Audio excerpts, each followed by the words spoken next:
কলরবের প্রতিষ্ঠাতা পরিচালক, যিনি সুরে সুরে প্রতিবাদ করার ভাষা শিখিয়েছেন আমাদেরকে, কথা ঠিক কিনা? ঠিক। ওস্তাদ মারা যাওয়ার আগে, ইন্তেকালের আগে যে অ্যালবাম করেছিলেন, অ্যালবামের নাম হচ্ছে কি? বন্ধু। শুনেছিলেন আপনারা এই গানটা? জি। বেদনাদায়ক গান, একটু গাওয়ার চেষ্টা করছি। বন্ধু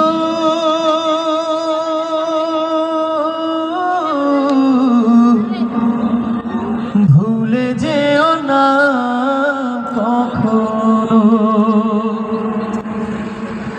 যেখানেই থাকো, যেভাবেই থাকো, যেখানেই থাকো, যেভাবেই থাকো, মনে রেখো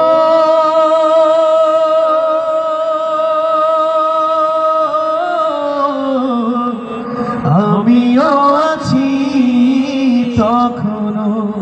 বন্ধু ভুলে যেও না কখনো। মারহাবা। ইন্তেকাল করেছেন।